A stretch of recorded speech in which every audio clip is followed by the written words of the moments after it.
So let's call to order the regular business meeting of the Board of Education for Tuesday, January 6th to order. If I could ask everybody to stand, please, and recite the Pledge of Allegiance.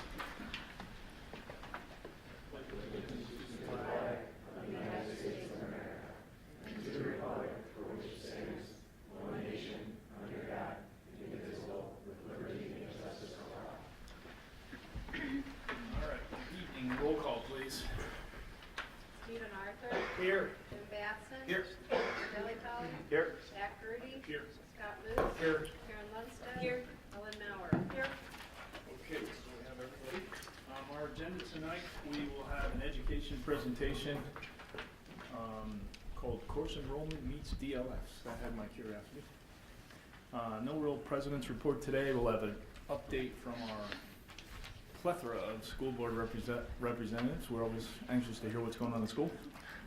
Superintendent's report looks like a long one. I'll be brief. I've heard that before. We'll open it up for public comment if there is anybody. We'll approve the consent vote, which was reviewed earlier in the month in committee. We have updates from program and personnel and facilities. Stephen, nothing from property, correct? Just that we're going to have a meeting have on a February meeting. The update is 1st we're at gonna meet. 6 p.m. Okay, I saw that. over at the in district in the office. notes. All right, CEDAW, nothing. IASB, nothing. And just one question on the executive session. Is there any need to review the closed session minutes tonight? No. Okay, they're in the packet. Okay, given that there's not, then we will approve that in the superintendent's report to Correct. keep them confidential. Okay, so let's start with our educational presentation. Go ahead, Rita. Happy tonight to have a team from Vernon Hills High School talking about how course enrollment met DLS. Do I need to speak into the microphone? That'd be helpful, probably. Okay, Shona. perfect. Hello, everyone. We want to thank you guys for having us here today for this really exciting collaborative experience that we are really embarking on at Vernon Hills High School with the collaboration of the new tech coaches that we have here, along with the LST. And we're going to really talk to you about the experience that we're having with our new registration process. And so here today we have all of us tech coaches, along with Greg Stilling and Becky Bolito to represent the LST. So our story of collaboration starts when I had the opportunity to be dean for the day, and Greg borrowed from LHS the idea of setting up a schedule to really kind of experience what the LST goes through. And so that brought me to a counselor meeting, and I was sitting there hearing them talk about how they schedule classes and how they were going to hand out a piece of paper to each kid. And of course, the tech coach in me started, saying, "Hey, have you ever thought of going digital with this instead of handing out a sheet of paper?" And so that's how we got, talking about this idea. And one of the things that leads us to thinking this way is that every year the district sends, like twice a year, staff members to a Google Summit where it's held up in Wisconsin, where we kind of meet with other educators and talk about how do we bring technology into our classroom. What's nice about this summit, though, is that it's not really just a technology conference. It's a conference put on by educators who are using technology in their classroom to kind of enrich student learning. So going to this conference every year kind of gives us these ideas of what we can bring back to our schools. We kind of report back to each other. And now we're even having some people going out and trying to present at these conferences. It's a great place to be because we're really focused on bringing in higher order thinking skills and how we can innovate and use technology to kind of bring those to our students. Hi, I'm Becky. I'm a counselor here, and I was honored when Greg asked me to go to the Google Summit, and he might have thought I was being facetious with him when I was like, really? And that was because I had heard such great things from my peers who had gone before, and those were all teachers, so I was the first LST member, and I had the unique opportunity to check out all of these variety of sessions and see which ones might pertain most to student support services, and I would attend those and think of ways that I could bring that information back to our counselors and social workers, etc. So as Chris said, with the Google Summit being a tech conference, one of the beautiful parts is that the focus is not necessarily on the X's and O's of the technology, but the application of it and how it can be done in an innovative way where we can get things moving towards a higher order thinking skills, both for the kids and the teachers and the support staff and administration. And one of the sessions that I got to go to, this time with my technology coach hat on as opposed to just a classroom teacher hat, was a session on Google Classroom and how it could be used for more than just classroom teachers with their respective students, how it could be used and leveraged on an administrator level with teachers on teams, and then in a support staff and LST arena with students and teachers as teams or members of their classroom. So that kind of spurred that thinking that would be a perfect tool for us to use to manage the workflow of going digital with the class enrollment for next year.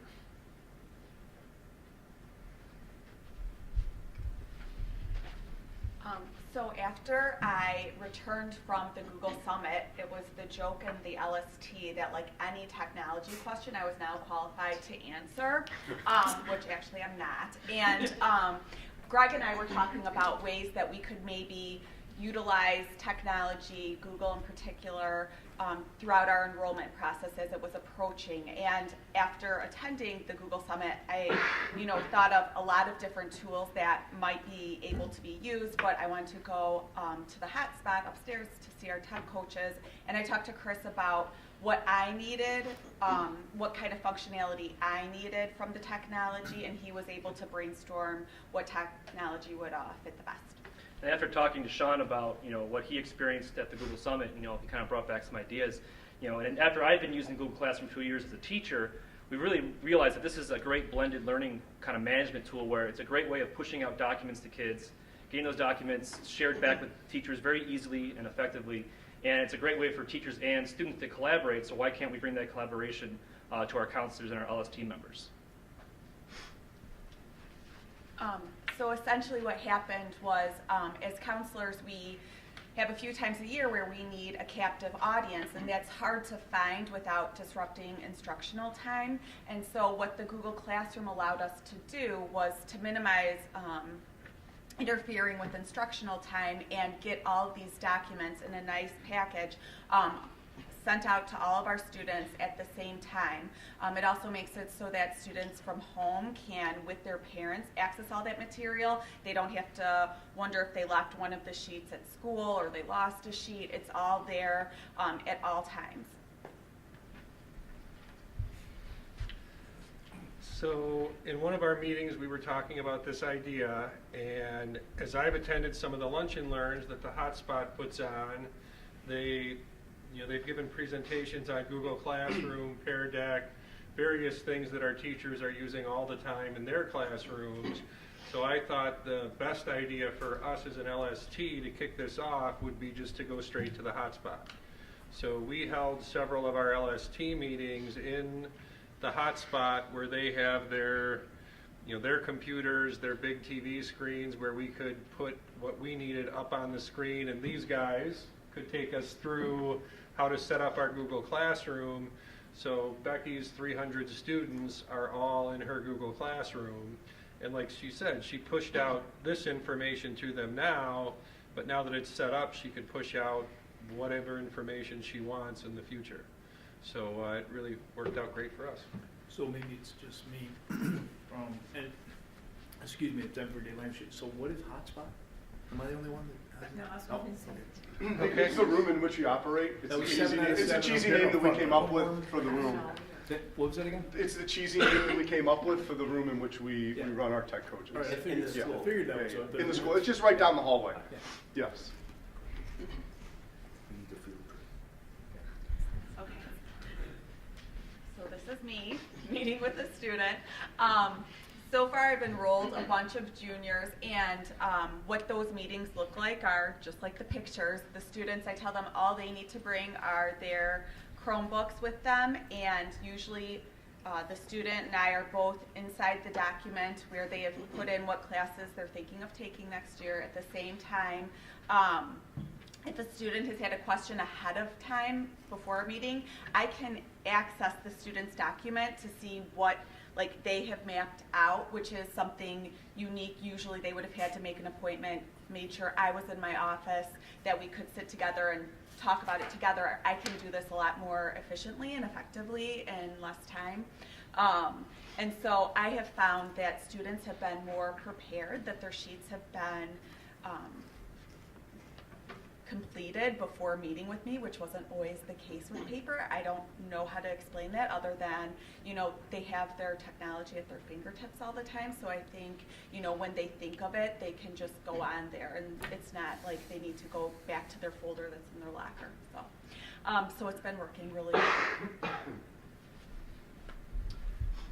So in light of all these things, I think it's evident that each one of these cogs really becomes greater as a part of the whole. And so we really need to thank you guys for being the impetus, for being the catalyst, for getting these things going, starting all the way back at the DLS, the rollout, getting the one-to-one Chromebooks, and that sort of setting the stage and setting the foundation for getting the tech coaches and the hotspot up and running, and allowing them and us the autonomy to get those things moving.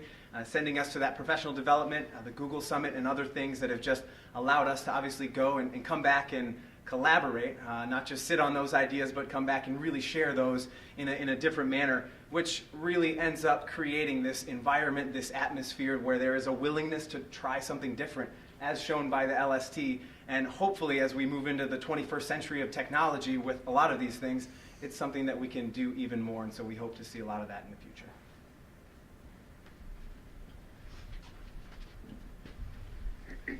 All right, so in closing, I want to thank you guys again and ask if you have any other questions about the hotspot or anything else. I just start by making a quick comment. It's very interesting to me to see people using technology in I don't want to say unique ways. So there's one thing to have some kind of bleeding edge technology and gee whiz kind of gadgets and that type of thing. But it's another thing to take existing technologies that are really intended for something else and have the vision to see how that could be used for an application like this and be so effectively used and so conveniently used. And it's just, that's where it really makes a difference. And without all the students having their Chromebooks and without having this environment completely around the campus, you know, everyone has access. Everyone has this ability. It's just a very cool and satisfying thing to see. It's a very, I congratulate you. That's really good. Thank you. Yeah, thank you. And I thank you guys too. And part of why these guys are so valuable is we have someone staffed in the hotspot, which is really our digital learning drop-in center, every period of the day. So if a teacher wants to stop in with an idea that they're not quite sure how to pull off, that's where these guys come in. Yeah, I think we need a field trip to the hotspot. Yeah, Well, right down the They hall. have a coffee machine. Even better. I think the students at LHS called it a really cool teacher's lounge. And it was quickly corrected that that's not what it is. Okay, so I have just a few questions. First of all, I'll echo Jim's comments and say thanks. You know, we can send you guys to all the professional development courses in the world, and we can buy all the technology that exists out there, but if you don't come back and enthusiastically embrace it, it's kind of a waste of time. And so it's very uplifting to me to see this. And I know I've talked to people in other schools, especially students, and I don't see the same kind of passion around their thing. You know, I'll be with some kids from some other local school that, hey, yeah, I hear you guys all got Chromebooks. Yeah, I know. What do you use them for? Well, not much, you know.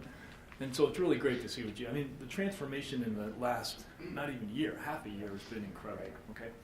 But here's my hard question, and it could lead to one or two others. What is it that you think we should be doing that you're afraid to ask us to support? I was looking at you, Sean. I was trying to. But I mean, seriously, what is it? I mean, here's the follow-up questions, and the questions are: what holds us back, and what would we get out of it if we did? So there's all three. I played all my cards. But what do you think? I mean, So one thing that don't be so shy. Right. That's never been my problem. So one thing that kind of speaking to what you were impressed by is the fact that we are implementing here, and one of those is the Google Summit. And when I've been able and fortunate to be gone twice now, and I joke with people that you're going to drink the Kool-Aid, like you're going to drink the Google Kool-Aid when you come back. And it's because it's a different environment. It's not just someone who doesn't understand tech. It's all teachers who are actually doing this.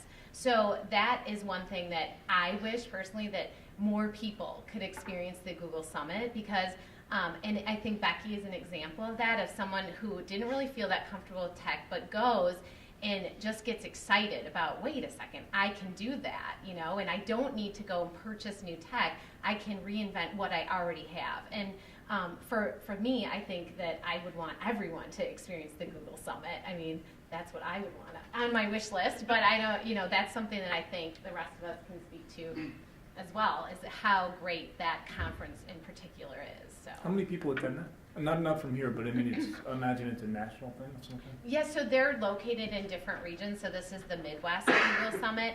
So they're from states from all over. So, you know, Minnesota, Wisconsin, Iowa, Illinois. And is it an annual event or three, four times a year? Yeah, it happens twice. It happens once in the fall and then once in the spring. And a group of us went in 2011 with John, and we kind of dabbled in it a little bit there. And now having the one-to-one and seeing what we can do, and having the tech coaches in the hotspot, we see even more of what can happen, you know, through that. You know, when you learn from teachers who are doing versus what they think would work, really has made like the difference for us. So. Yeah, I think We're in no hurry. It used to be just a once-a-year conference, and a couple of years ago, it used to be only in the fall, and 2 years ago, they sold out before noon on the day that it opened up, and so they decided that year to have another one in the spring, and so then they've been following that model ever since, just because of its popularity. But it's really, like Chris said, it's not so much about the technology as it is about the culture that is there when you're there, and just the ingenuity that everybody brings, and the experiences that come in to that conference on those few days. I think going back to your question of what you guys could be doing that you're not doing, or maybe more of to help us spread this culture even more to as many of our teachers as possible, so they can have the greatest impact, you know, at the district level, and we're getting ready to roll this out in a couple of weeks, but just as much support that the district level can show for the buildings and the teachers who embrace the usage of all of this newness, right? So we're gonna be rolling out a new professional development, a real-time, self-paced professional development system that the district is going to recognize through the D128 university credit system, and that's really exciting. But that's a perfect example of, you know, this is going to be the first time that's happening, but I think that would be a perfect example as far as a wish list, maybe more of that, and just knowing that you guys would continue to support that type of stuff to help us on a daily basis get it spread out as much as possible so it can have the greatest impact on the kids. And really help us as much as possible, like us as technology coaches. Really supporting us has been amazing, and even just creating these positions has been awesome. So just that continued reassurance and support from you guys for our positions. Yeah, and that's what I was going to say. You know, I think of the people up here, I'm probably in the best position to say just funding the hotspot and the tech coaches, and I feel like, you know, amongst the LST and my people, they're kind of like a hidden gem, and I'm a little afraid, like, I like to, you know, tell everyone how great they are, but I'm also like, I don't want them stealing my time away from these guys. But no, but really, this wouldn't have happened. It's really hard to get people who have been doing something the same way for a long time to try something new. And part of the reason we were able to come up with the idea and implement it in like a month's time was really because any fears or questions that we had when we were in the hotspot for our meetings, like the tech coaches could answer our questions. You know, we could think of all the possible problems, but we don't know that like there's easy ways around that using the technology. And so I would say the fact that they had the flexibility to help not just teachers, but counselors and the building as a whole was awesome. I think it also was great, like sending the summit, sending a representative from different departments. It allowed for collaboration that happened organically, and I really think that that's us all going together this fall, like for me and what's happened here, it like kind of started there, just discussions of different ways that technology could be improving our counseling department. So I think Pat asked also, how many people attend each of these meetings? You mean the summit? Yes, the summit. So how many went this past Are you year? asking from the 8? district or like total attendance? Total, how big a crowd is this you're mixing Oh, with? how many? There's thousands. 1,500, but yeah. 2,000? Yeah. That's what I was Ish. wondering, is it big? Yeah. It's Yeah. a really nice, like I've been to multiple conferences, and I can say I definitely didn't feel like the smartest person in the room. And you can't always say that, you know, and it was really well run. It was at the Wilderness Resort, and they just were well staffed. I mean, it was a very well-oiled machine.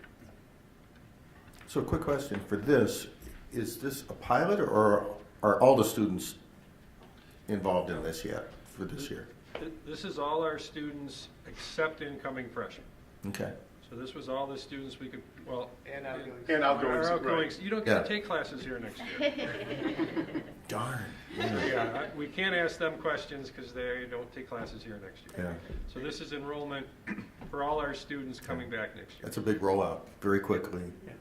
It's very cool, thank you. And one last question, do we have any plans to, I'll say, publish or present any of the, because there's a number of things on our whole one-on-one initiative that's probably good material for So some I of these have conferences. plans. I've told my hotspot friends that we're going national with this because I think we should. I am telling you, like, I'm a member of the Lake County Counselors Association, and when I told people that we went, that they like sent me to the summit, most of them hadn't even heard of the summit, and I think there's a lot that is new out there for teachers, but not necessarily like with enrollment and registration, and there really is ways that we're making our lives easier, making the situation better for students. And so, like, I've talked to my counselors association about the fact that, you know, this might be a topic that we could bring up at one of those, but I do think from like a counselor standpoint, it's definitely something that we could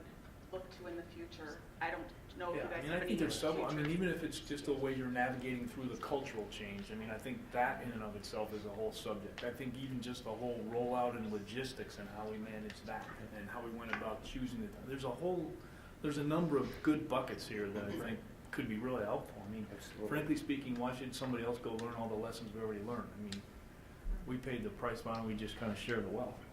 So ICE is Illinois Computer Educators Group, and they have a huge annual conference coming up here. And Amanda and I are doing a 3-hour, half-a-day workshop down there at ICE that we got accepted for, just giving our entire technology coach and hotspot rollout. You know, we will be talking about the one-to-one a bit, but it'll have more focus on our team and our philosophy and how we've integrated that with our teachers. I hope to see you down there. Yeah. Thursday.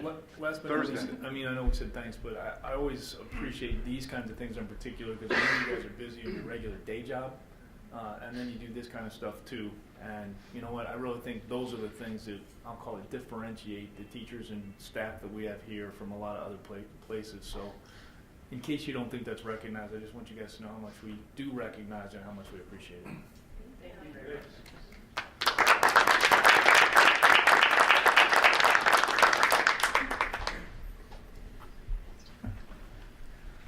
The rest of it just kind of looked routine, so I didn't know. Okay. Can I just make one quick comment? Something like that is so impressive. No, it is. We're what, 6 months into our formal rollout of the digital learning strategy, and already we're finding very effective, creative ways to use that technology now that everyone has it in their hands. It's just, that was very, very cool. We actually had planned for you an update from the Libertyville LED Center and the Vernon Hills Hotspot for March, but this came up as something new that they had done and they wanted to get it in front of you right away. So we have Libertyville LED Center coming in March at the board meeting to present there too. So we'll get some more information from both schools, but this was just so new and fresh. We wanted to get that in front And of it's you. funny how it could be as simple as you give them a form, they don't want to fill it out, or they don't have it, it's in the locker, or the backpack, or the dog ate it, whatever. And they may very well, they just know that, like, at 5 minutes, I can flip it over and I can do my thing. You know, and it's, I think there's a lot to that. Can't really Yeah, the dog's not gonna eat the Right. I don't think. Can I just ask a question for clarification? So like the hotspot and the LHS Center, the LED Center are for resources for the teachers and the coaches are for the teachers, not for the students. It's kind of an informal environment where they can huddle and, Get you know, their- find a and colleague then- that can help them through that. It's Like just the way really a Starbucks great is setup. at school. But the people using it are these guys. Teachers, yeah. Gotcha, thank you. There's a lit tech in there every period, so a teacher can always come. Yeah. Yeah. That's neat. No, it's really good. Okay, let's see, where are we at? Student reports. Student reports. Okay, so I'm covering athletics first. So the dance team just received first place at sectionals on Saturday. Mr. Luce has $2 on the team. And then they have state this weekend, so that's really exciting. Girls bowling won their division at the Wakanda Invite this past weekend. LHS hosted the first annual Jack Lip Alumni Tournament, where LHS alumni came and played basketball in honor of Jack Lip. Ice Cats hosts a fan appreciation night on January 30th. And then LHS and VHHS fencers won 3 gold medals at the 2016 JV Championships this weekend. Again, Ice Cats is playing Niles this Wednesday. And then spring sports are starting soon, so we have practices and tryouts coming up. Well, not soon enough. I know. Yeah, I know. Spring, that is. I know. So, I know, you'd be surprised how early, like, into winter season they start practicing. Like, I know lacrosse has been having before school practices already, and a lot of, like, my brother's trying out for volleyball, and they've opened gyms, so it's pretty cool how much they prepare for that. And then academics, we just had finals, and now we're on to semester 2. So a lot of seniors take one semester classes, because that's kind of what's offered. So it's kind of like the beginning of a school year again for seniors, and teachers and students are both getting acclimated to the new classes and schedule, I guess. And then on February 9th, I think it's during 3rd period, all students are taking the Illinois Youth Survey that studies social norms, and it provides information about drug and alcohol usage within our school. And then LHS juniors Ashley Junkin, Morgan Paul, Anna Lillydahl, and Anna Lillydahl had works published by the website and magazine Teen Inc. And then seniors Nia McClendon and Danielle Verba were honored with being placed on the Daily Herald's Lake County Leadership Team and Lake County Leadership Team Honorable Mention list, respectively. Cool. Any buzz in the hallways about next year's calendar? Next year's calendar? Oh, is that like finals before break? I've heard that people are super excited about that. I'm kind of jealous that I didn't get it, but I think that's going to be a good thing. It'll make break relaxing. How are teachers feeling about it? I heard. Any favorites? Yeah. Something that they probably feel like it's been in the waters for a while. Mhm. I think their greatest concern is can we even out the semesters? And we've done a pretty good job calendar-wise to do that. So. That's exactly. Mm-hmm. And my mom's a teacher at LHS. I don't know if everyone knows that, but she's talked to me about it, and I think she's pretty excited because I know that like during winter break she never really got to relax either because she's like writing finals and stuff, and I think she's excited to like get it over with before and then actually have break to completely relax. Because I know sometimes she'd like go in during break and write her finals, but now she just has her whole break, so that's nice. So tell your mom we were thinking about it. Yeah, I will. And moving on with Fine Arts LHS, members of our various bands traveled to Indianapolis and Nashville over the Martin Luther King Jr. Day long weekend. And the concert band and jazz band performed and received clinics and master classes at both Butler University and Belmont. So that's just like seeing pictures from some people I know. They look like they had a fun time. And then theater will put on its next play called Witness for the Prosecution on February 12th and 13th at 7:30 in the LHS auditorium. So that actually sounds pretty intriguing. I like court cases. Moving on to extracurriculars, student council has been planning for our turnabout dance that will be on February 20th. We've been working on it for a few weeks now, and the theme is out of this world, and so it'll be a space and black light kind of theme. So it'll be really interesting to see how that turns out. We're also, for student council, preparing for our spring charity events and fundraising, which includes our color run, which we started last year, to donate to an organization called Safe Water Kenya. And last year we actually raised over $4,500 for that organization. So that provides safe and clean drinking water for children in Kenya, which is really fun to work with.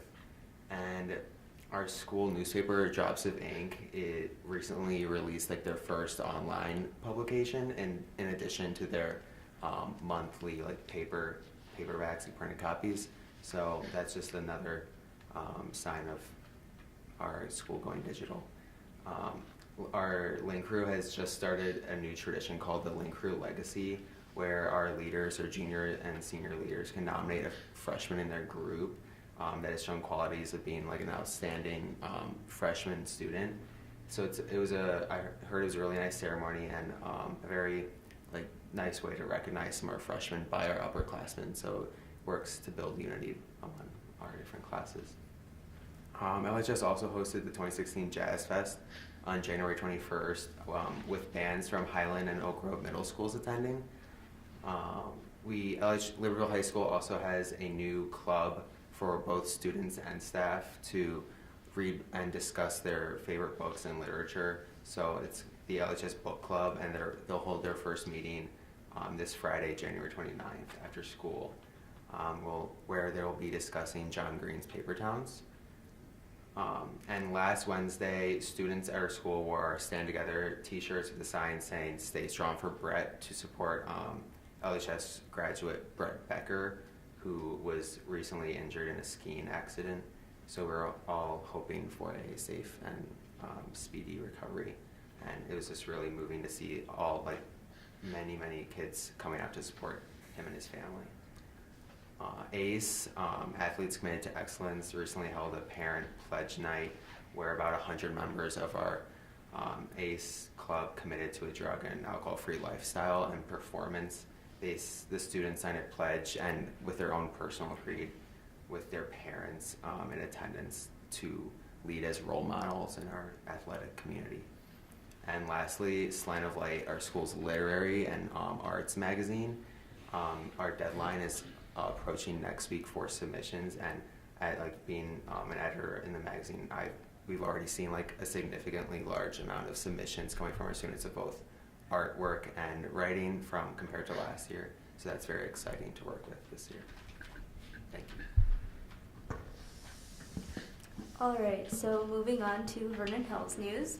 So we'd like to recognize both Emily and Zach because they were named Lake County Leadership Team Honorable Mentions. So good job to them.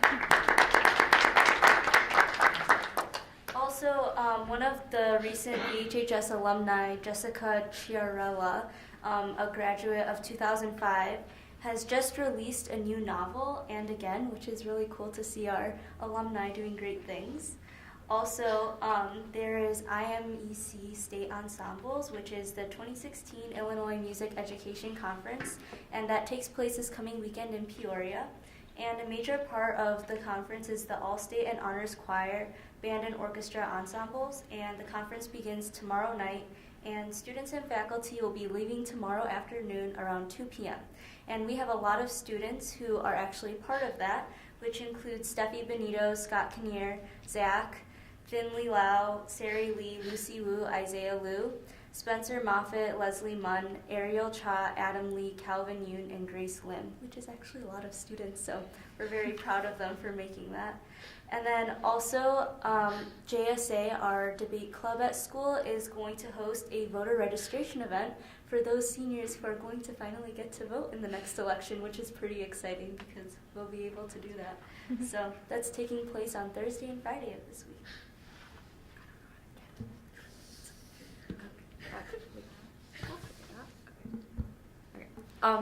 Student activities. Senior class student council is hosting a blood drive on Thursday, and our goal this year is to get 100 pints of blood, which is pretty cool. Winterfest is being planned right now, which is our substitute for Turnabout. It's a casual winter dance. That's going to be on February 20th, and I know our exec board, our student council exec board, they go around and they ask for a lot of like food donations from local restaurants, and that's something that draws a lot of students to it because everybody likes food. And our first class program, the #VHGive support lesson took place the week before finals week, and it was a success. We gave out goodie bags to all the students in the school that had like candy and stickers and kind of encouragement for finals week. For fine arts, our winter play 12 Angry Jurors is taking place on Valentine's Day weekend. We're actually having 4 shows because it's double cast. So there's going to be a 4 o'clock and a 7:30 on Friday, and then a 7:30 on Thursday and Saturday. So if you want a whole weekend full of court case shows, go and see their show and then our show. And then we also have our student-directed one-act plays on February 25th and 26th at 7:30. Our choir festival happened on January 20th, and it went really well. And that's when middle schoolers come for the day, and they work with our choirs and our choir director, and we put together a concert, which it's really cool. There's 3 pieces that include all the middle school choirs and all the high school choirs, so it's a mass choir of almost 400 people. And then our symphony orchestra had the honor to perform at Midwest Clinic, which was a little while ago, and that was a big success from what I've heard. All right, moving on to news from various clubs in the high school. Our academic bowl team placed second in their division last Saturday at the Fremd Invitational Tournament, in which varsity teams from 60 different high schools competed. And our math team will be hosting their final North Suburban Conference meet of the year next Wednesday, February 3rd, here at the high school. After the meet, they will have the ICTM regional meet in the end of February, and then following that will be the state final meet that will be downstate at U of I in the beginning of May. And FBLA, our Future Business Leaders of America chapter, we had the area competition at Warren Township High School this past Saturday as well. We had 53 members compete, which is one of the largest chapters that attended the Northern Area Conference. And we had 53 members compete in 28 different individual and team events, 51 of whom placed in the top 10 in their events, which is a massive success for the chapter. And 8 individuals came home with first place medals, so they all came home with gold. Junior Nathan Jew was elected Northern Area Treasurer, and Junior Ashwini Deshpande was elected Northern Area Secretary as well. So we have a lot of representation from our high school in the FBLA community. And moving on to sports news, Vernon Hills senior Noah Agnew signed earlier this month with the University of Memphis to continue his track and field career next year there. And as the state runner-up in the high jump last year as a junior, Agnew is one of the most accomplished athletes in the history of Vernon Hills track and field, so that's really exciting for he'll be doing great things there next year at Memphis. At the Leiden Invitational Wrestling Tournament a couple weeks ago, senior Connor Wood took first place individually in his weight class. He pinned his opponent from Maine East in the finals in under 3 minutes. And District 128 Special Olympics teams competed at the Area Winter Games on January 9th. 8 individuals took gold in their events and will move on to the State Winter Games in Galena February 2nd to 4th. And varsity and JV proms both received second place at sectionals earlier this week, or well, last week, moving on to state this Thursday. We're sure we didn't miss anything. And we have more to come yet. But if I can, we'll ask you this question as we have every month, but just going back to the rollout of the technology and the continued use of the technology, is that still continuing to go well? What kind of feedback are you getting from your classmates regarding anything related to that? Well, I would say that it's going really well, and I've noticed that a lot more teachers are starting to utilize all the different ways and methods. Just one thing that kind of came to mind for me with listening to the presentation and everything is that I know that we have a lot of older teachers in our district too, and I noticed that most of the teachers who are up there are like the younger generation, and I know that's great because they're going to continue on for hopefully a long time at our school. But something to keep in mind is that, like, thinking about some of the teachers at our school that are like my parents' age, I know that like my parents aren't all that tech savvy, so I just like hope that you guys keep in mind those other teachers who might be struggling with the technology a little bit more and might need a little bit more extra help, and who may be benefiting from conferences such as the summit as well, because maybe they need that even more than the younger teachers, because the younger teachers can pick up on it quickly. But just to keep in mind, I don't know. Well, actually, that's a great connect the dots, because that's why we have an individual at both schools that is down in the hot spot at Vernon Hills, so teachers can walk in an environment that's comfortable for them, not in an embarrassing situation, and get some assistance. So that was one of the things in the proposal that we felt very strongly about, and fortunately the board supported with those two positions. So I think, you know, your point is spot on as somebody that's one of those older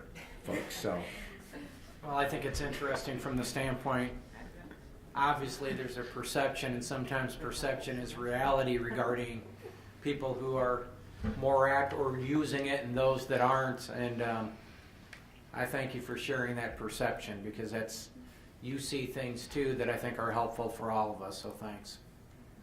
Yeah, one other thing I want to say is I've noticed one of the big things that a lot of the teachers have been using this year especially is like Google Classroom, and a lot of, like they were saying, a lot of different like Google applications and such. And it's made everyone's backpacks so much lighter. Yeah. Because, you know, like shoulder problems are going to be an issue for us 20 years down the road. But yeah, it's really nice, you know, how much they've, just about all of them have embraced it, and it's made organization a lot easier as far as everything's online, everything's easy to keep track of, and a lot of other things. So it's a big relief, I think. Yeah, I noticed you guys are all paperless in your reports. I mean, Yeah. And then going off of Google Classroom, I have an AP Psych teacher, and she was missing just today actually, because I think she has a young baby and he probably got sick or something, and I got like an email from her at 2 a.m. where she like posted like a Google Classroom thing, so I feel like she was off. But it was really cool because she like posted like videos to it, and it was of her. I think she had it from like previous years, but it was of her teaching the lesson. So I thought that was a cool way when your teacher's not there, instead of doing busy work, you're actually having a lesson and learning. So that was a really unique way to just like not fall behind in your class, especially with it being an AP class. It's really important to stay on schedule. So I thought that was an interesting use of the technology. So I'll ask the left-hand side of the room. Do we envision a time where we won't have snow days? well, there's that's the three. new buzz. There are three districts.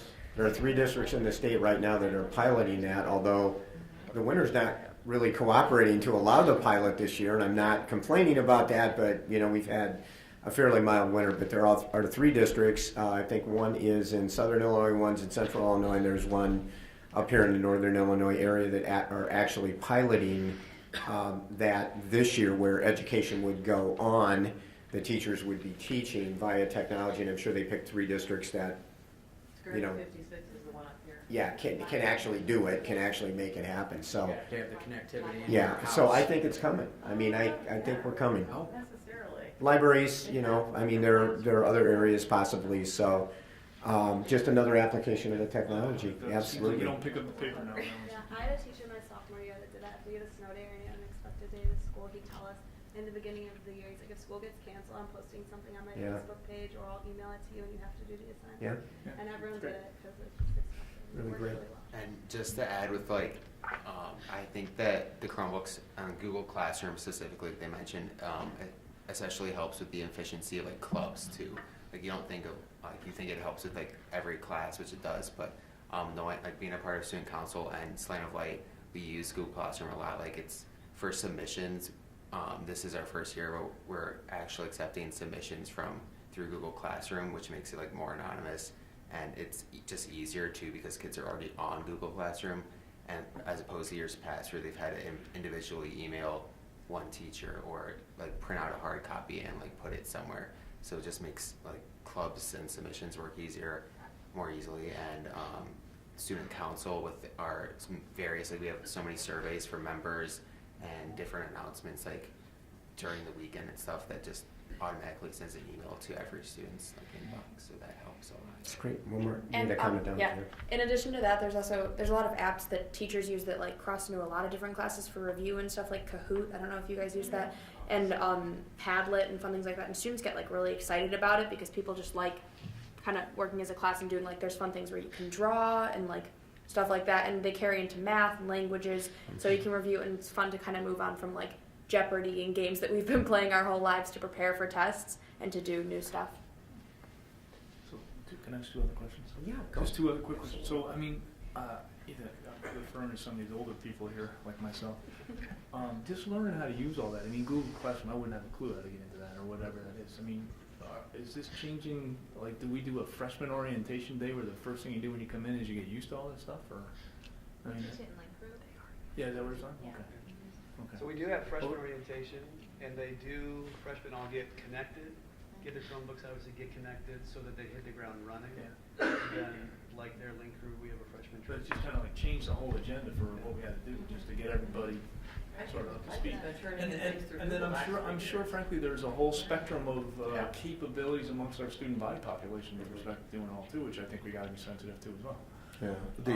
The one thing it does do, though, is Google Classroom's primarily built as a learning management system, and all these young people, when they go away to college, they're going to use a learning management system of some sort. So it prepares them in the way they organize themselves and the way they interact with their instructors and all that. It's great preparation for what you're going to see later and as you enter college. And then Sean mentioned during his presentation, the LHS and DHHS tech coaches have collaborated on D128 University module for teachers that they want to roll out, and they are focusing on these Google Apps for education, including the classroom, to help some of those teachers who need a little bit more support with it to learn in a flexible delivery model. So they'll have videos, they'll have drop-ins in the LED and hotspots, and they have a number of different ways for teachers to participate in this university class and earn D128 continuing education credits too. So. And my last question, do we envision a lot of our testing moving on to the electronic platforms? Not the standardized testing, but I mean, I don't think Kirsten's had anything but a computer test all year, so. Yeah. Okay. I wouldn't be surprised too. A lot of our finals were on the Mastery Manager app on here. Is that right? Yeah. Oh yeah, a lot of websites like examlogin.com is one that I know Mr. Kabir has been using since 3 years ago. That sounds scary. And it's cool because there's a way to do it without being able to access other tabs on the internet. Yeah. So that's a really interesting feature. I just learned about that the other day. That you're just you're basically logged off of the computer, but just in the app, so you can't do anything else without being. Wow. It's also nice because you get direct feedback. So That's the thing. You get your grade right away, almost, right? Yeah. That's what I started to see with my kids. They take a test. They're grade before dinner. It's it's pretty. I guess that's good. I don't know. Hopefully that's good. Yeah. Should be good. All right. So, wow, that was pretty exciting. All right, lots of good things. This is just an incredible year. I just keep going back to that same thing. It's phenomenal. I don't know. Some of us have been doing this for a while. I just don't really remember a year quite like this. Maybe I'm missing something, but I just feel this year is different, and that's pretty exciting. All right. Superintendent. Okay. Believe it or not, there is more good news. Okay. There are a couple of that our students mentioned that I'll hit some names and make sure we have both schools. So forgive any repetitiveness here, but in the interest of making sure that we do recognize everyone, it's been an incredible month. In its 2016 districts with best teacher rankings, niche, a national school ranking organization, has named Community High School District 128 teachers the 9th best in the entire United States. That's out of 10,538 school districts across the country. On the state level, combined, Libertyville High School and Vernon Hills High School teachers were ranked 4th in the state of Illinois.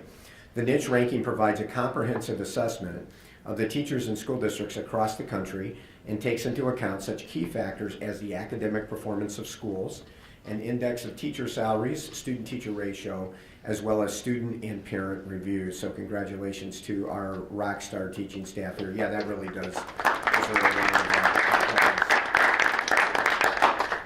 So John and Marina, we're very proud of the teachers in your building and the work that you guys continue to do at the building level to serve our students. LHS senior Nia McClendon was named to the 2015-16 Daily Herald Lake County Leadership Team.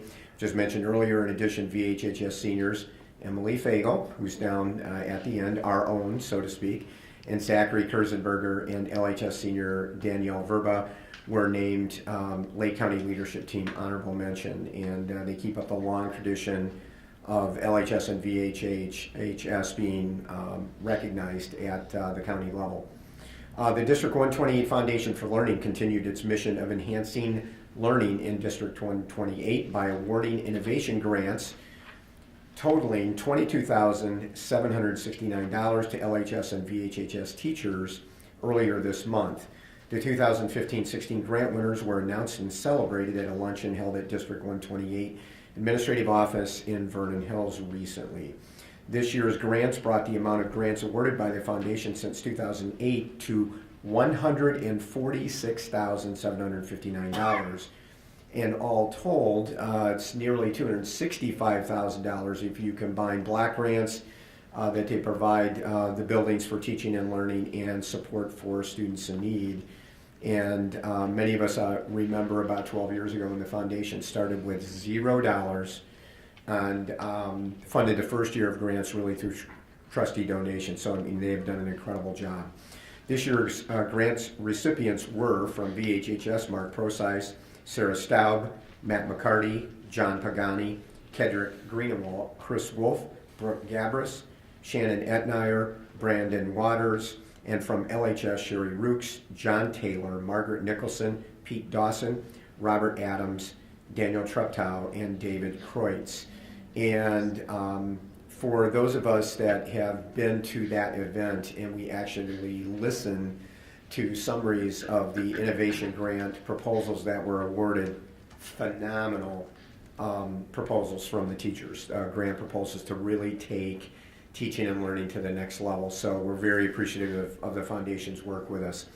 Longtime LHS cross-country and track coaches Harry Carlson and Bill Dortch have been selected for induction to the Lake County High School Hall of Fame. The induction ceremony will be Saturday, February 6th at the College of Lake County. It will take place between the CLC women and men's basketball doubleheader at approximately 2 p.m. LHS baseball coach Jim Schur has been named Coach of the Year at the high school level for the positive impact that he's made towards his players in the sport of baseball. Coach Schur received this honor through the Keep Swinging Foundation, a charitable arm of Dream Big Athletics in Palatine. The purpose of this foundation is to touch people's lives in a positive way through baseball and softball. Dream Big Athletics currently has 17 teams called the Illinois Patriots, ranging from 12U to 18U. LHS baseball coach Sean Farrell was recently honored as Assistant Coach of the Year by the Illinois High School Coaches Baseball Association. Sean was recognized for his work as an assistant coach for LHS for the past 14 years. During that time, Sean has served as a varsity assistant and also the freshman A coach. Sean was presented with this award at the IHS BCA banquet on January 23rd in Lombard. LHS Applied Technology teacher Robert Kelch was named last week's Classic Teacher of the Week. He was nominated by his student, senior Amy Flanagan, who said, "Mr. Kelch exemplifies every aspect of a great teacher in and out of school. Kelch teaches Auto 1, Auto 2, Advanced Auto, Woods 1, Woods 2, and Electronics at LHS. As a weekly winner, he will receive dinner for 4 at Donati's Pizza and is eligible for additional prizes in a monthly and annual drawing. The Classic Teacher of the Week, which recognizes outstanding teachers in Lake County, is sponsored by 102.3 XLC Radio, Classic Toyota, and Classic Kia." As noted a little earlier, the District 128 Special Olympics team had a very busy January. The Black Storm and White Storm basketball teams recently competed at the area tournament at Hersey High School and came away with 3rd and 4th place finishes. On January 9th, the team members took to the snow in their snowshoes at our area winter games at Lamb's Farm in Libertyville. 8 of our athletes won gold in the races to qualify for the state winter games in Galena on February 2 through 4. This ties the team's all-time record for state qualifiers for the winter games. D128 state qualifiers were LHS students Joseph Mahler, Austin Yosinaus, Mallory Marvin, Michelle Shepley, Eric Hatterlin, and VHHS students Alex Aquinde, Patrick Sanchez, and Nathan Ferrara. So congratulations to all of them. LHS juniors Ashley Junkuk, Anna Lillydahl, and Morgan Paul recently had work published in Teen Inc. Their pieces were not only published on the website, they received the Editor's Choice designation. Ashley's piece is titled I Live My Life Through. Anna's is titled It's a Journey, Not a Destination. And Morgan's piece is titled The Final Splash. Teen Inc. is a national teen magazine, book series, and website devoted entirely to teenage writing, art, photos, and forums. Congratulations to LHS 2013 graduate Patrick Slade on being named to Forbes magazine 30 Under 30 for healthcare. Patrick, 21, is a senior at the University of Illinois and is co-founder of Psionic, whose mission is to be able to develop high-quality prosthetic hands at a low cost, making them accessible to those in developing nations. While at LHS, he participated in the Project Lead the Way program. Just incredible. It is great news.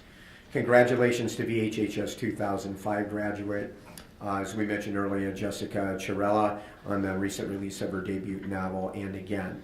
And LHS students named January Students of the Month include Olivia Cherry, Merrick Fackert, Anna Walski, Laya Haddon, Lauren Brennan, Alex Coronas, Brandon Brown, Tobias Cruz, Derek Joseph, and Carson Denger. So congratulations to all our students again for just amazing accomplishments on virtually every level that you could be involved in. Very, very proud of all of you. We had 3 donations that we want to acknowledge this month. First, we'd like to acknowledge Mr. and Mrs. Kevin McCormick. They donated a 1999 Mercedes SUV ML320 automobile to Vernon Hills High School. I'm assuming that John won't be driving that. That will be used in the auto shop. We're working on it right now. If you are driving on John, please come over and give me a ride, okay? The next donation is from the Opitz family, and they have donated a new tool cabinet, 9 toolkits, and an onboard diagnostic scanner to the Applied Tech Department at Vernon Hills High School. Also, we want to acknowledge a generous donation of 20 customized Mizuno backpacks to the Vernon Hills High School volleyball team. So thank you for your generosity. And last but not least is former board member, administrator, and teacher in District 128, Judy Sugarman. We want to thank Judy for her donation of a Sole, S-O-L-E, F65 treadmill to be used by the athletic department at Vernon Hills High School. And again, John, I'll be over to try that out. Yeah, it's in your office right now. So thanks to Judy for her donation. As a board will note in your packet this evening, we had 3 FOIA requests this month. And next on the superintendent's agenda, as Pat mentioned earlier, every 6 months we review closed session minutes from past years. We make a recommendation to the board on whether to release any of those minutes or to keep them confidential at this point. And after review this month, we are recommending that we do not release any of the minutes. So that would be our recommendation. So we would need a motion to essentially not release any of the closed session minutes this time, and then we need a second, and I'm assuming a vote. Denise, yes? Okay. I make a motion that we keep the closed session minutes closed for the next 3 months. Any discussion? I have one quick question. Is there like a statute of limitations on these things, or can they just be under wraps forever? I'm just curious, because some of them are pretty stale. So Yeah, it's pretty much. I always thought it was, but I just wanted to ask. There's no statute of limitations, but, you know, they do need to be looked at and released at some point when they're no longer necessary to be kept confidential. Okay. So if you recall, 6 months ago we released a number of those on the past period. So. Okay. So Good question. Roll call, please. Arthur? Aye. Batson? Aye. Delli Polly? Aye. Birdie? Aye. Luce? Aye. Lundstedt? Aye. Mauer? Motion passes. Okay, next on the superintendent's report tonight is the Brainerd property parking agreement with the First Presbyterian Church of Libertyville. Just as a short overview for the community, we've had a long arrangement with the First Presbyterian Church to essentially share parking at Brainerd. That agreement has worked very well for the church. It's been very navigable for us. And so that's been a great partnership with the reconfiguration of the Brainerd property. We moved the parking down to the end. The church and the district were interested in continuing that arrangement.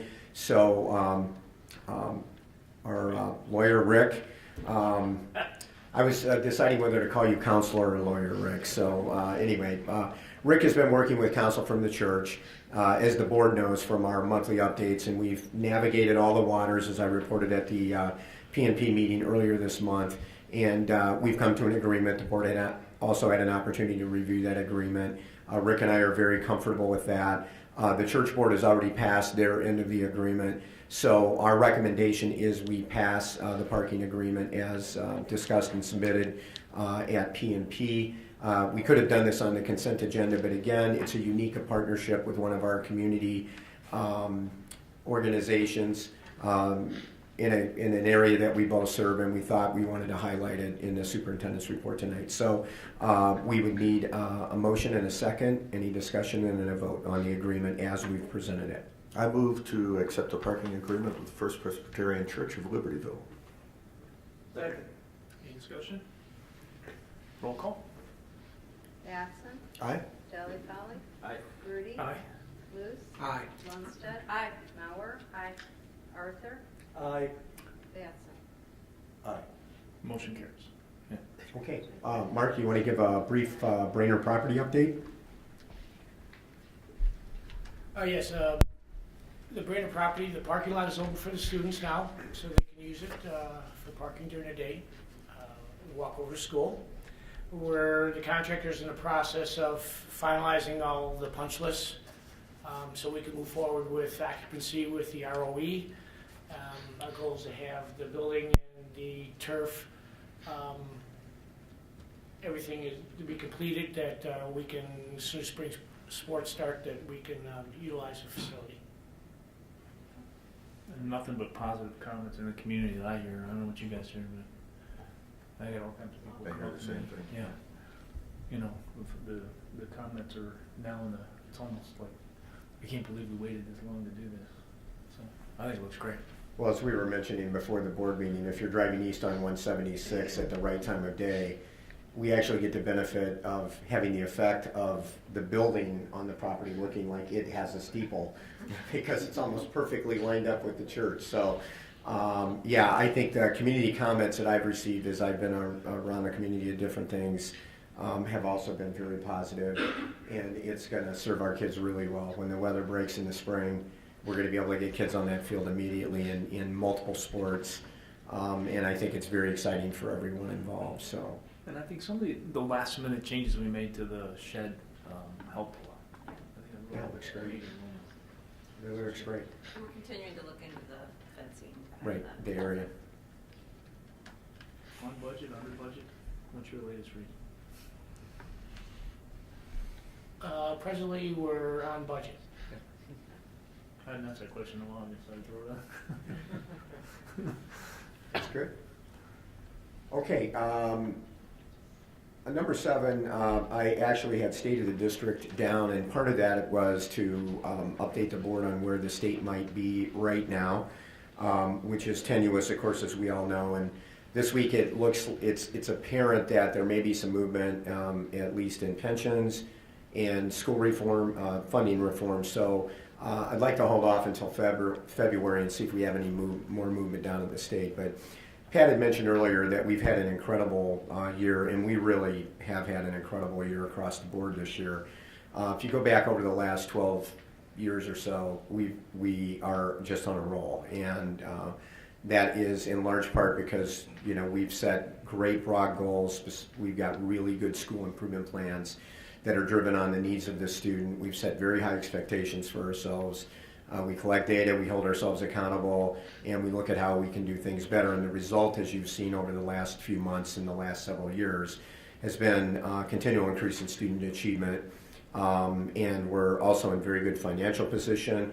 And so there's some things, briefly, that I think we need to highlight year over year, kind of as benchmark places to be. But I'd like to hold off on that until February, see if we have a little more movement in state when we look at some of the challenges that we're going to be facing moving forward at the board level. And I think in February at F&F, we'll dig in a little deeper to some of the work that Yaz and I have done over the last year and a half on potential property tax freeze, the impact of that, if the pension cost shift came, if some other factors happened as a result of ultimately a budget deal in Springfield. So the board's aware and the community's aware that there are other dynamics out there that the board and the administration have to plan for, not only next year, but 10 years and maybe 15 years down the line, depending. So I'll come back in February and hit some high points there, certainly not a presidential State of the Union, but really some bullet points just to amplify some what we think are key points. What I'd like to conclude my report with tonight is something that the board heard at the F&F meeting, facility or PNP meeting in January, and that is North Chicago is continuing to wrestle with some difficult financial problems in their district. And so a question the board might have or a community member might have is, that's really unfortunate, but a lot of other school districts are struggling in the state. Why does that matter to us, and why are we talking about it at one of our board meetings? We're talking about it at our board meeting because we are a contiguous district in North Chicago. So the districts that are contiguous are Waukegan, which is a unit district, would be Woodland Elementary District up in Gurnee, Warren Township High School, Oak Grove, okay, District 1 Libertyville High School or District 128, and then Lake Bluff Elementary and Lake Forest Elementary. So if the problems would become significant enough at North Chicago that they were not able to continue as a school district at some point, the contiguous districts would be directly impacted by that. Some folks that have paid attention to that issue over the years remember 12, 13 years ago, about the time I was coming to the district, Congressman Porter had crafted a one-off agreement only for the Great Lakes Naval Base in North Chicago, which would allow, in essence, super funding from the federal government for the North Chicago school districts because it's serving military kids, but it lowered the required threshold from 50% to 20% of the kids. It's the only base in the country that has that low of threshold. That has had to been, that agreement has needed to be renewed several times. First when Senator Kirk was Congressman Kirk, and then Congressman Dolt's first time in office. And every time that's happened, it's garnered a lot of public attention, a lot of public debate, a lot of public conversation, and a lot of angst for the folks in North Chicago who are trying to maintain their own local school district and also the contiguous districts. So there are some dynamics that have happened recently that could put North Chicago in real critical mass danger in the next few years. And so I wanted to spend a little time tonight, the board has heard this, but really for the community moving forward, and also to let you know that the other districts involved in this are also beginning to inform their boards and communities, because this is going to be more of a public discussion moving forward in the near future. There was a meeting held recently at North Chicago, hosted by the North Chicago Board of Education, and their executive director, because they're under state control at this point, which really looked at the issue of charter schools in North Chicago. And there were about 400 people at the meeting. About half were in favor of charter schools, about half wanted to keep the district intact as it is and not allow expansion of charter schools in North Chicago. Amazingly, there were no media at that meeting, which still astounds me. But the essence of the problem at this point is there's several factors that have come together to really impact North Chicago down the line. The first is Learn Charter, which is a charter school organization that has a footprint in North Chicago right now, serving in the neighborhood of 500 students at the elementary level. And Learn also has a footprint up in Waukegan, and I think in the city of Chicago. It's a pretty large charter organization. They have notified North Chicago that they want to expand their footprint another 500 students in North Chicago, which would give them approximately 1,000 students out of 3,500 to 3,800 students in that district, so almost a third of the students in the district. That will create some significant problems for North Chicago School District with that number of kids out and the money that follows them. In addition to that, the state has notified North Chicago for the past couple of years. They have given North Chicago a special appropriation, which is over and above the normal amount of state funding that you get per student based on your enrollment. The state has notified them that they're going to have to dial that back, roll that back, and that's not going to be viable moving forward, even though they have demonstrated some real progress, particularly at the high school level, over the last couple of years. The other piece number 2 is the expected loss of federal super impact aid. If the number of military kids in the system drops below 20%, because remember that's kind of that one-off threshold that they established for North Chicago, which will happen if the Learn Charter becomes its own LEA or local education agency, if they become large enough or they apply for that status to essentially become their own school district within the school district, so to speak. Those 2 funding pieces are critical to keep North Chicago moving forward. The state superintendent and Dr. Martindale as the executive director have tried to bargain a scaled down compromise with Learn Charter for the second charter school, which would involve fewer kids in the second charter, thus leaving the percentage of military kids in District 127, which is North Chicago, above the required 20% federal super impact aid level. The compromise would allow District 187 to continue on as a regular school district longer, but not forever, given the potential impact of increased charter costs. So remember the concept with charter schools. You open a charter, that money follows the students, and so it's a pretty large piece of the pie. Learn Charter rejected that compromise offer and will likely initiate the process to fully expand their charter in District 187.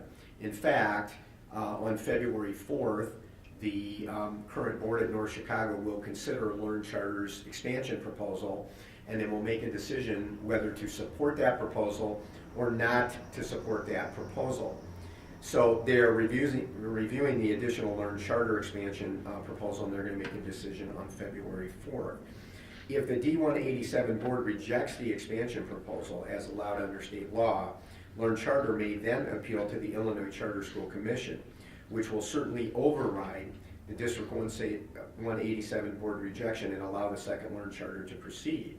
And there's nothing to prevent Learn Charter the following year from continuing to expand that charter. So you see how that snowball rolls and the additional dollars that are taken away from the remaining students in the district. If District 187 loses the state special appropriation and federal super impact aid, District 187 will likely not be able to continue as a local school district, and this would happen sooner rather than later, not tomorrow, but if there was a 3 to 5 year timeline for them to survive financially, this would certainly up that timeline. The contiguous district superintendents have already had one meeting, which included Executive Director Martindale. We have a second meeting next week where we'll have more information probably about where the board is leaning at District 187 on the second charter. And then what we're going to begin to do is we're going to begin to work the problem. We're going to look back at the original agreement, which was passed by all the contiguous district school boards to allow the reduction in impact aid 12 or 13 years ago. We'll have attorneys review that for us as well. And then we're going to look at all the possible options moving forward. Certainly, in District 187, and I think I can speak for all the contiguous districts, our first shot out of the box would be to allow District 187 to continue as a local school supporting their local kids. But in the event that that might not happen, we cannot wait until a possible decision is made, let's say April one year, and the following year we have to figure out how we're going to make all that work. So we're going to begin to work the problem on several levels moving forward in the spirit of cooperation and trying to look at all the positive ways that we can work the problem. And then I will be continuing to update the board and our local community as well as the other superintendents as we move forward. So just wanted you to be aware that that's out there. Certainly want to make sure that folks understand that we are not raising a panic flag at all, but there are simply a set of dynamics here that could have as a significant enough impact on District 187 that we would have to look at the impact that would have on the contiguous districts. And we're all involved in that process. It's not us, just not Oak Grove, it's all of the contiguous districts. And so we'll work the problem, look at all possible options and solutions with the idea of a worst case scenario. If it came to the fact that North Chicago could no longer continue, then what would we do? And there's also state statute that would cover that. I mentioned the original agreement. So there are a number of factors that we're going to need to look at that also underpin this. And we'll do all of those things in the coming months. If there's a better solution here in the next few months, working with Learn Charter, if a compromise goes through, that will lessen the pressure. But again, that in itself will not allow North Chicago to continue on infinitum because of the loss of the state special appropriation and the potential loss of federal impact aid. Those are significant dollars for a district that does not have a strong property base to support their local schools. So with that said, I would ask the board, it's a couple times you've heard this now, do you have any questions at this point or comments? But again, we just want to get that out on the table. We want to be transparent up front about that. And we'll work the problem and see where that takes us. Okay? Can I just ask, because one Yes. of the questions, if somehow the district ends up dissolving and being absorbed by the surrounding contiguous districts, does Learn Charter, they're tied to that district, right? So then what happens to their charter schools? Is it split? Well, that would, It could take our money. my guess is, If they're no longer defined, if that district no longer They're exists, ours. what would happen They're to our charter. well, Will they get ours, or would it be split what they would likely do, Karen, is they would apply to be a local education agency, their own LEA. So let's say the 1,000 students that they serve, okay, they would become their own local district, and once you become an LEA, okay, then you can issue property tax. I mean, they become they become a school district. Would be in that area, it Right. wouldn't become then all of a sudden open to the other contiguous districts. That's a question that we would have to resolve. But the concern is right now is if they become their own LEA, then they get the tax dollars as an LEA. That means they aren't. Okay. Well, So, if they become their own school district, the charter, they now become a school district with any footprint of North Chicago, then that property tax base that they serve in North Chicago would then become their property tax base, just like a regular school district. The rest of the district outside that footprint would be what would be dissolved into, potentially the other districts, or if there's another solution. So those will be some of the questions that we'll raise. This doesn't happen every day in Illinois where a school district dissolves, but most people aren't aware that a school board can meet any night and dissolve their school district, after going through a process. So unfortunately, with the state of the finances in Illinois, it's highly likely over the next couple of years that we will see North Chicago will not be the only casualty. Certainly North Chicago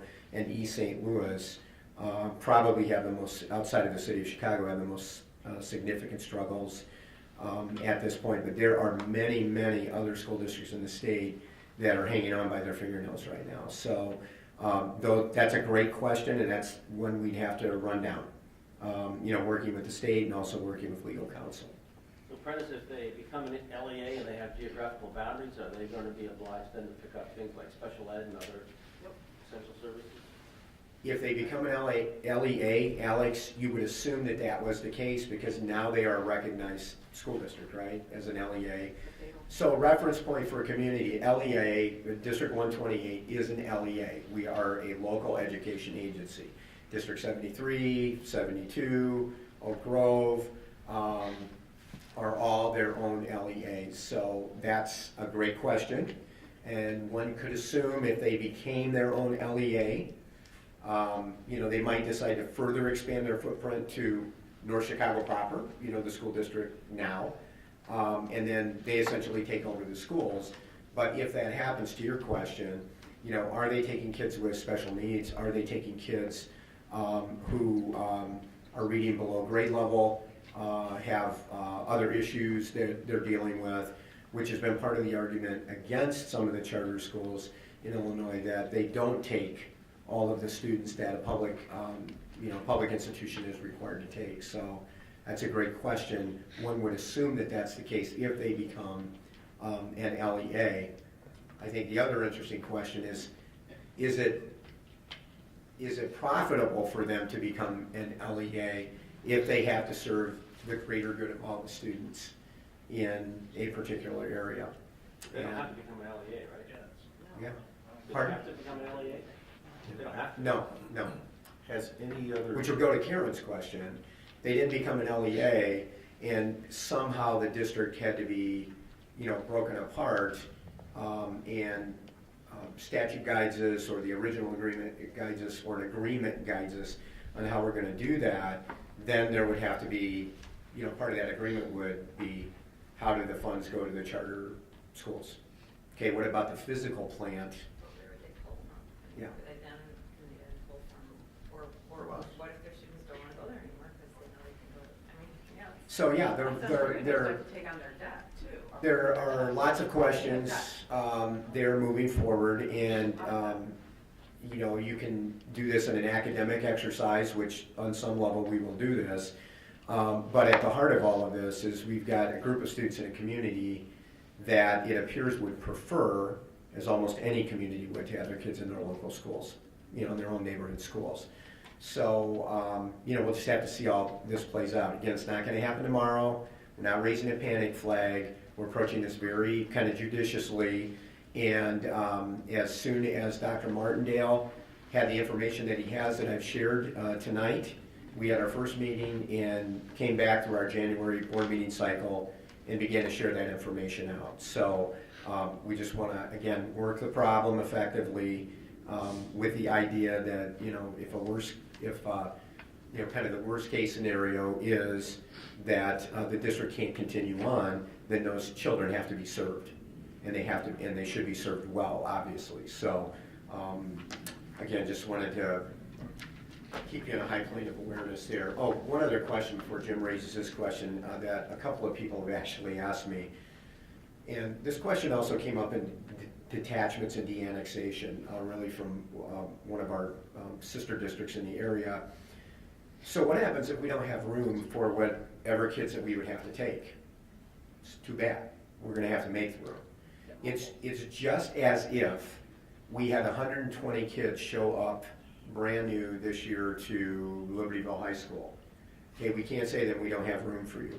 Once they are in our district, then we have to serve those students. Okay, so as we look at that outcome, all of the contiguous districts would have to weigh that out, because eventually we're going to have to figure out where we're going to put these kids when, if they were actually to come to us, so we can serve them well. So there are all kinds of associated, really practical questions like that moving forward. But we wanted to start the dialogue with the superintendents. We'll be involving Yasmin and her colleagues at the districts in North Chicago as part of this conversation. Royce Lee, regional superintendent, will be involved in her staff in this conversation as well as we begin to go through this process. So way more unanswered questions than there are answers right now, but we'll try and define all the questions that need to be answered. We'll work that list and start to look at possibilities. So Jim, I'm sorry I interrupted you. So has any other charter organization in the community formed an LEA that we're aware of? I don't know that, Jim. That's a good question, and I honestly don't know the answer to that, but that's one of the things that we'll be talking about next week moving forward. I think, the biggest model to look at would be Chicago, and that's obviously because of the massive size of CPS. There are a number of charter school companies that are working in the Chicago public school area. To my knowledge, none of them have formed their own LEA. but again, I don't know the answer definitively. That's a very different animal. Yeah, right? to that question and what the process would be for them to do that. Again, would that be profitable for them to do that?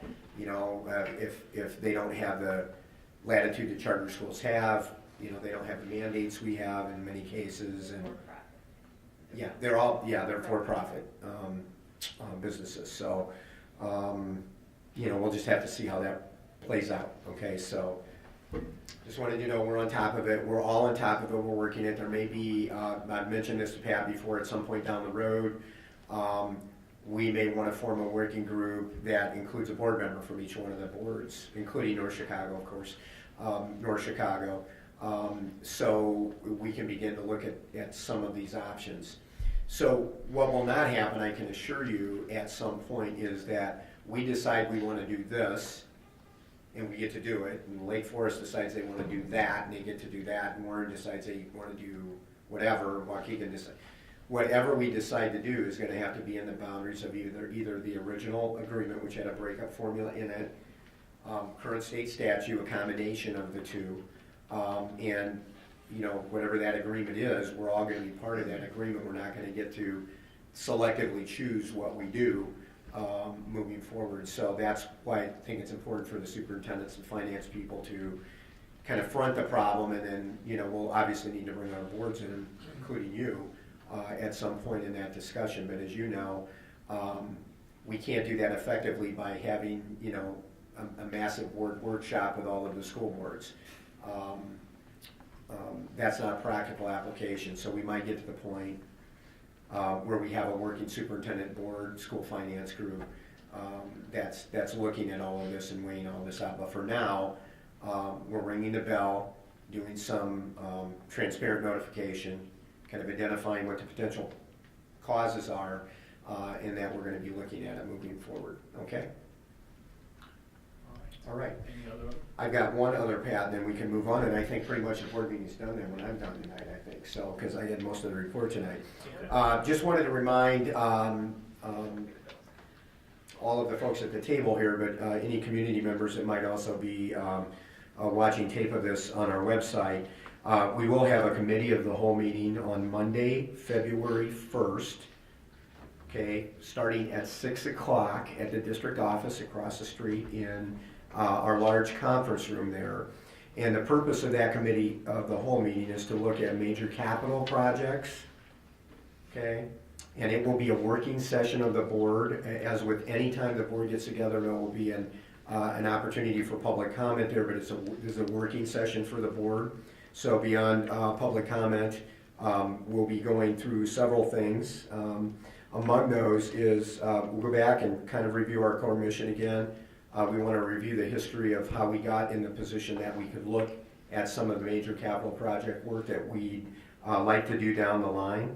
We want to do a quick review of the financial process that kind of led us here, including a discussion of the reserves, what we actually have in the reserves, and to share some of the conversation the board has had in the past about the minimum reserve level we want to keep with all of the uncertainty in the state moving forward.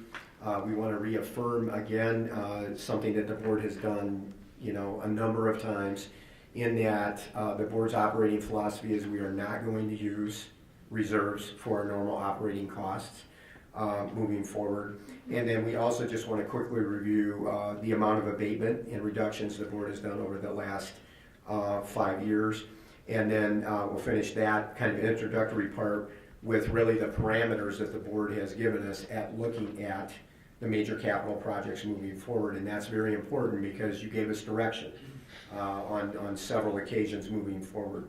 And then we'll begin the process of looking at those projects. Among those large capital projects are a new pool at Libertyville High School, okay, a second gym at Vernon Hills High School, and eventually the reconfiguration of the old pool at Libertyville High School for some needs that we have there.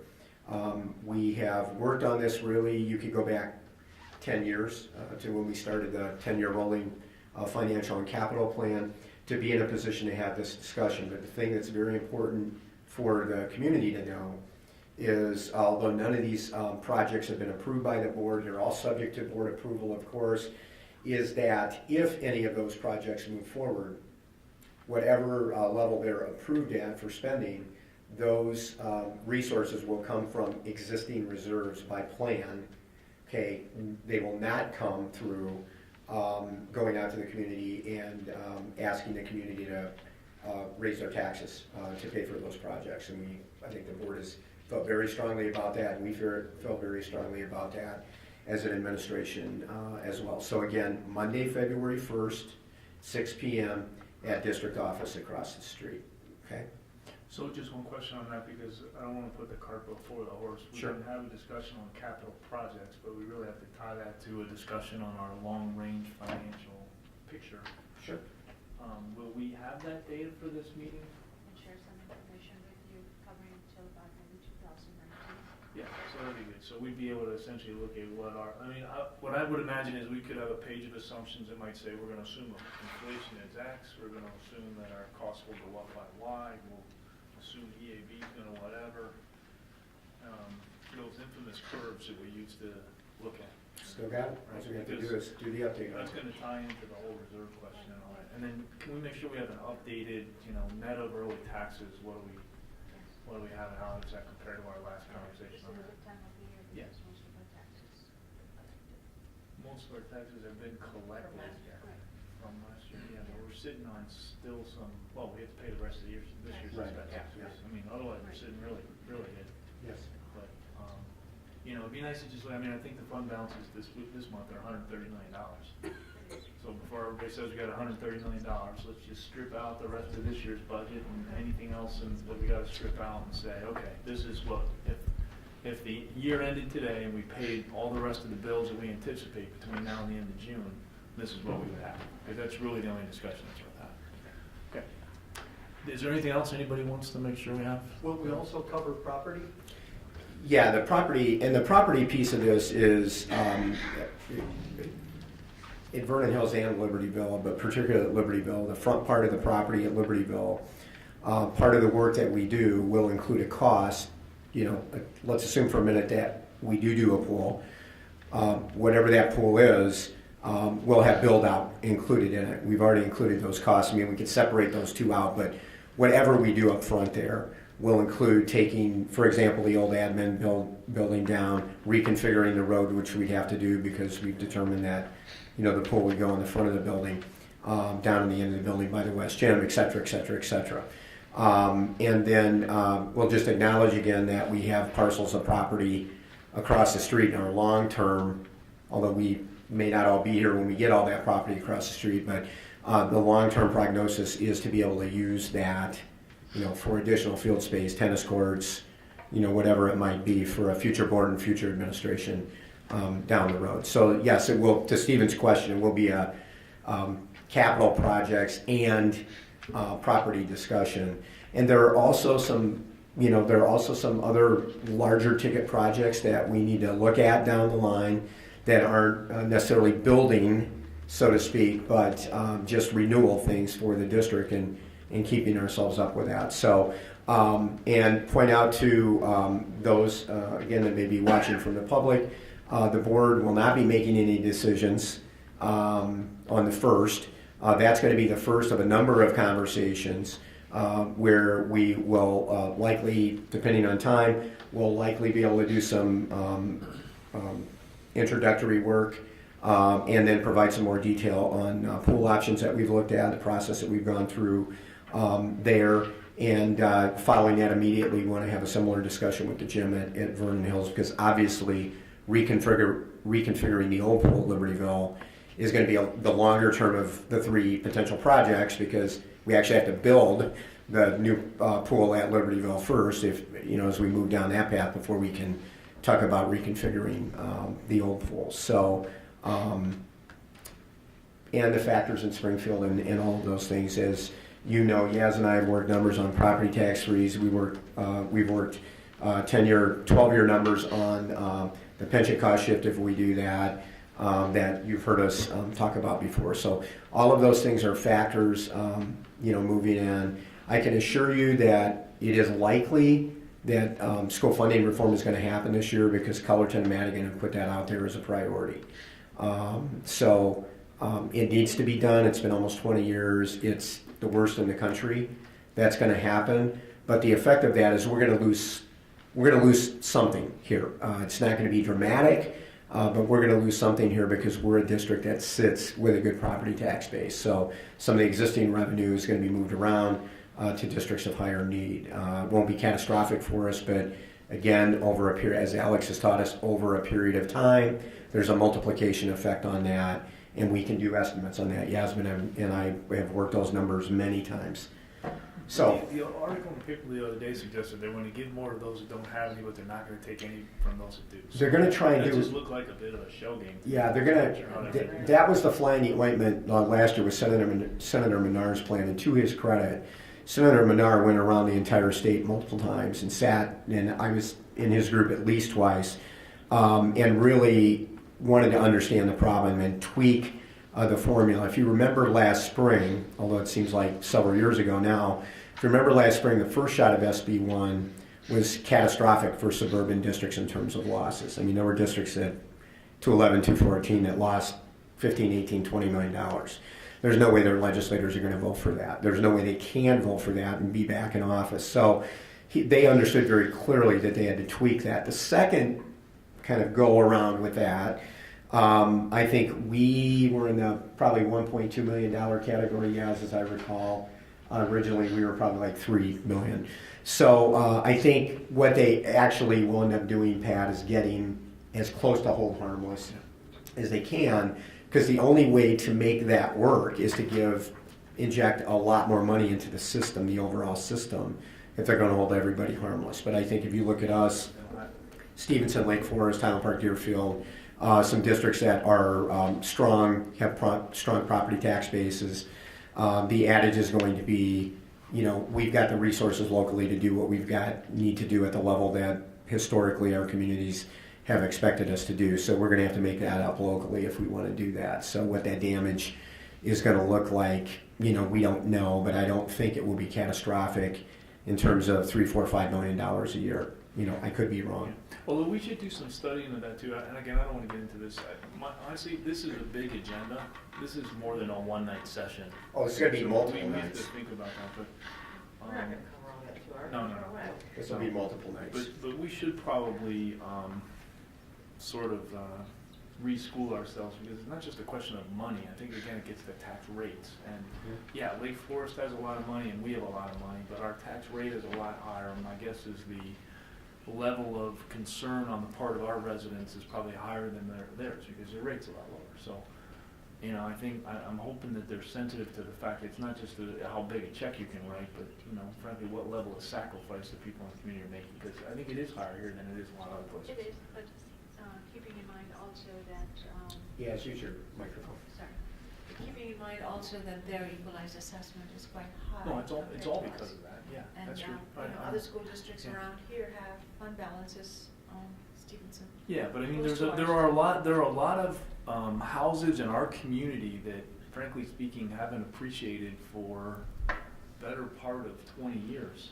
Okay, and yet their tax rates have continued to rise. Okay, and I think it's, we've talked about it before. I think it's starting to hit a new point. And we had, we've got members of the community coming that they can't even get anybody to look at their house. Okay, and I think that's the tip of the iceberg. So I just think we have to think about really how we need to message this to Carol and others, and make them realize it's not just that we're the wealthy district in the North Shore. So lots of education to do there. Okay. So to go to Pat's point and say this one more time, what I expect is when we meet Monday, we're going to set up the next meeting, to set up the next meeting, to set up the next meeting, because this will be a process that we go through this spring, and then we'll be in a position that hopefully along the way you'll be able to make some decisions. Okay. Okay? Yep.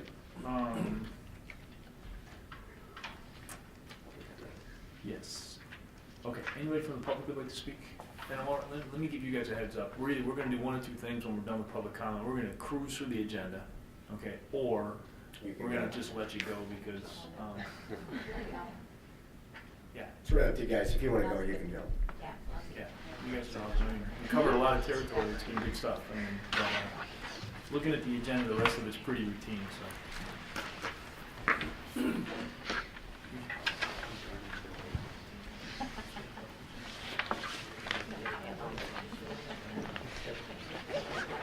Yeah, we'll see.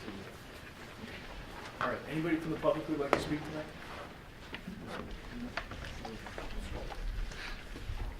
Okay, we're right behind you. Okay, let's see, the consent vote agenda is listed. I have one well, let's make a motion first.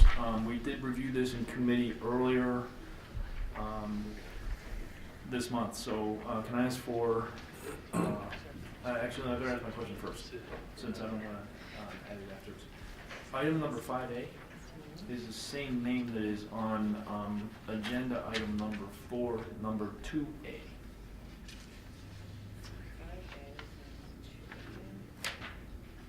This name is the same as this name. This one says move to full-time, this one says move to part-time, so I just want to get that clarified before I actually move. She was approved at the committee for part-time.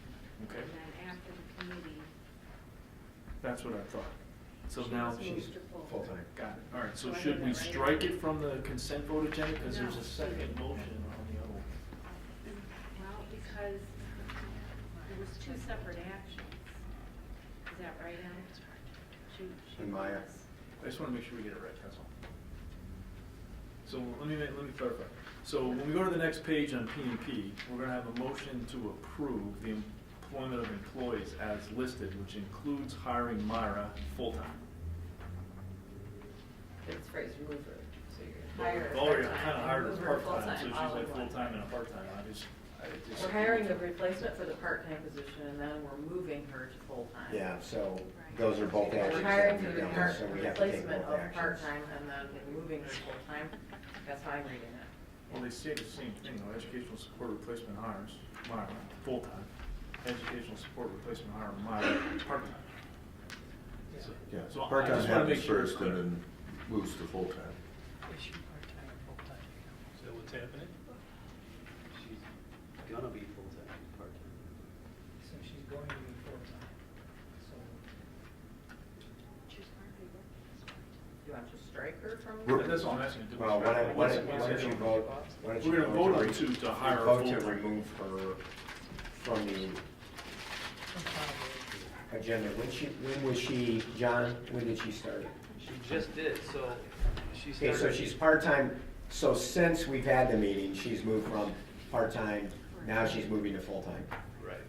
Okay. I don't think we've had a meeting We didn't since have- she even started part-time. Okay. Correct. That's, and That's the then issue. we had kind of a leave situation. She immediately applied for the full-time. We gave And she her- got it, so. It sounds to me like we don't need 5A. Well, But the process no, we've the already. 5A moves her to full-time. I think the first action is the hiring Hire her action. replacement. We're hiring her. then we moved her. We hired her as full-time, part-time. John is saying. And now we're moving her to full-time. So we can't take the first one off because that's the hiring action. Original hire, the original That's, hire. that's the original hire. And then the second one moves her to full-time at some future point. No, because she's not employed right now. I mean, if we take the first one off, she's not employed. And we've got This is moved just to a move, it's a full-time. transfer. Oh, move to full-time. Yeah, so she's moving from part-time. Okay, so given this is moved to full-time. So in other words, if you approve the consent agenda, we've hired her as a part-time employee. All right, And then And the since second then, one as authorizes the sometimes move. happen, Yeah. yeah, it authorizes We're the good with move to that. full-time. I got it. Okay, good question. Just want to make sure we get it right. So John, you'll come back next month and put her back at part-time, okay? I move to accept the consent agenda. Thank you very much. Is there a second? Yes. All right, any discussion? Hearing none, roll call please. Delli Polly? Aye. Grudy? Aye. Luce? Aye. Lundstedt? Aye. Mauer? Aye. Arthur? Aye. Batson? Aye. Okay, quick, let's go through this before Myra thinks she's part-time. All right. She gets her down. As of right now, she's part-time. So for 5 minutes, she's Okay. gonna remain part-time. P&P, Chairwoman Mauer. And this is gonna take a while because we do have a lot of policies, so I'm sorry. Take your time. Okay, so we have board policies that are presented for a first reading. And any discussion if you'd like to discuss. First, we have policy 2200, types of school board meetings. That adds school building safety and security as a topic that may be discussed in closed session. So if we have any secrets that we don't want to get out to any intruders or something, we could go into closed session to discuss those. Next, policy 4170, safety. It adds a section on the required implementation plan of carbon monoxide alarms.